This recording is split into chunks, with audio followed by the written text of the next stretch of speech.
So certification is facilitated through a vehicle called the rating system.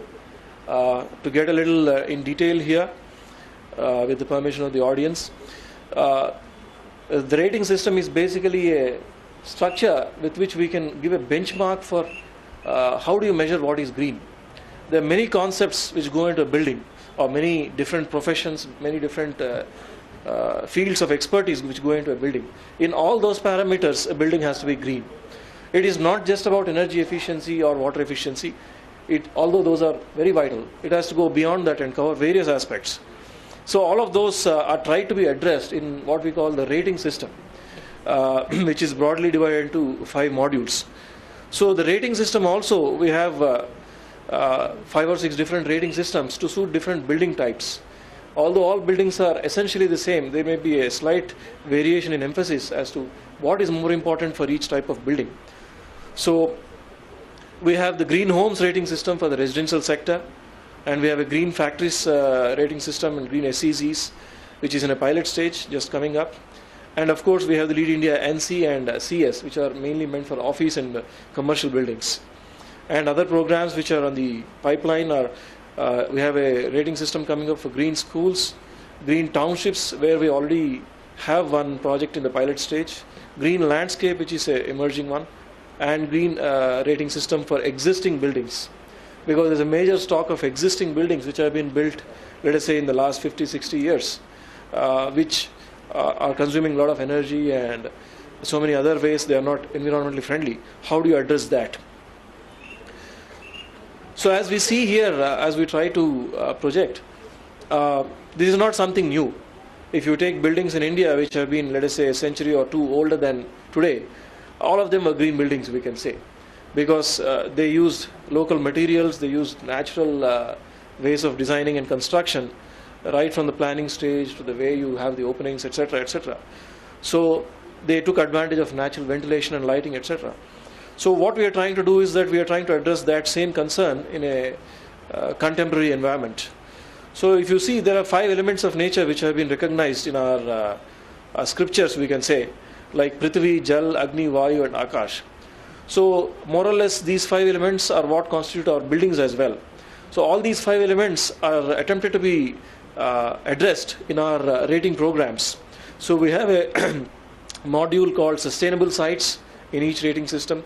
We have a module for water efficiency. We address the energy and atmosphere aspect, impact on the atmosphere, and we address the indoor environmental quality and its effect on the people who occupy the building. And we have addressing credits on daylight and night sky pollution, etc. So we are just trying to rediscover the Indian ethos and try to evolve this rating system. So having taken off way back in 2002, today, 10 years down the line, we have a growing curve of projects. We have more than 1,400 projects registered today, and more than 200 projects already certified and standing and operational today under the IGBC rating systems across the country. And various other changes or involvements which have happened, or CEOs and senior people, more than 10,000 people have attended our various conferences, contributed in various ways, guided us in many ways, etc. And there have been more than 16,000 professionals of the construction industry who have been trained on green building concepts through our training programs. We invite even students to, I see many students here in this conference, to also participate in these training programs. So there are also more than 1,400 registered buildings, and they cover more than 1 billion square feet in footprint. And we have green building product and equipment manufacturers of more than 120 who are associated with us, and we have more than 1,400 members, etc., etc. And these green buildings, as I said, are not limited to a particular type. You can see here, you name it, IT parks or offices or banks, convention centers, education institutions, hotels, and not least of all residential units and factories. All of them are going green with IGBC, and we are trying to address all their needs. So thanks to the press and the support of the government in various states, green building movement has also taken off well. So Just to give you an idea of what kind of quantitative savings can be there through green buildings, these kind of approximate average of what are the environmental benefits that have been achieved. CO2 or GHG equivalent reduction of more than 15,000 ton for every million square feet of green building which has been built, which is almost 1 million tons per year, and energy savings of more than 18,000 megawatt hours savings across the country through all these green buildings, both built and coming up, and water savings of 60,000 kiloliters, etc. So all these are the tangible benefits we try to project in order to show that actually green building is not something which you have to do extra as a part of as a kind of a compulsion or part of your corporate social responsibility. It also makes sound business sense. So in terms of the professionals who have been accredited by us, we launched this exam for IGBC AP in 2009, and today almost 700 professionals have passed this exam, including some students. And it helps, the objective of this exam is to set a benchmark for professionals who recognize and have a holistic understanding of green building concepts, and therefore they can meet the demand for qualified green building professionals, which is increasing day by day across the building industry. So we have also tried to facilitate or incubate, with the help of all our esteemed stakeholders, various kinds of careers in green buildings, including green building facilitation, simulation services for energy and lighting, etc., commissioning services, and third-party assessment. Third-party assessment is in terms of certification. We also engage experienced green building professionals, architects, engineers, etc., to help us in the certification of projects, to meet the great inflow of projects which IGBC receives, and try to initiate the accredited professionals.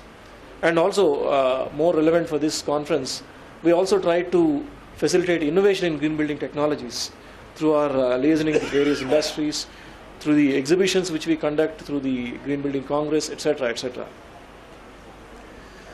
So membership benefits.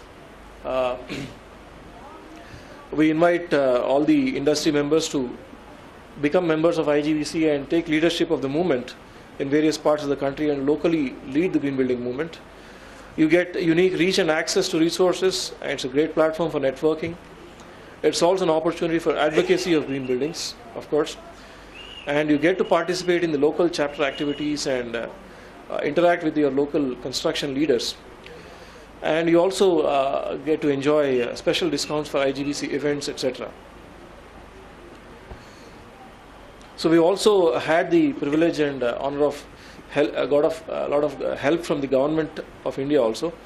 The MOEF has recently issued the notification for faster EIA clearance, Environmental Impact Assessment clearance, for projects which apply for IGBC certification.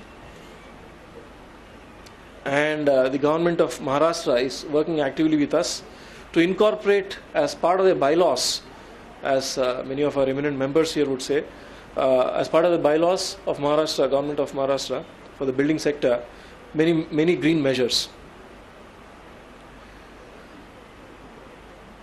So as I said, the government of Greater Noida, the Development Authority of Greater Noida, has recently announced an additional FAR incentive of 5% for all IGBC rated green buildings. And in our own local, HMDA, Hyderabad Municipal Development Authority, where the main campus of IGBC is located, has also given a faster track of clearance for green buildings, and also an incentive on the approval fee.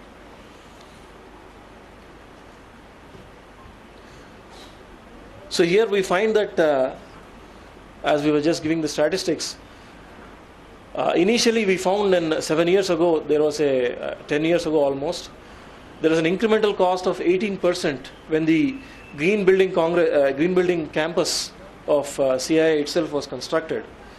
So it was a 20,000 square foot building and platinum rated. So as you can see now, it's come down to almost 4 to 5%, and there are buildings with practically no incremental cost have managed to achieve platinum ratings, as we can see the Kalpataru Square in Mumbai. So basically, there's been a market transformation which has happened, which has made various products, materials, and services available in the market for green buildings, which has facilitated more economical construction of green buildings.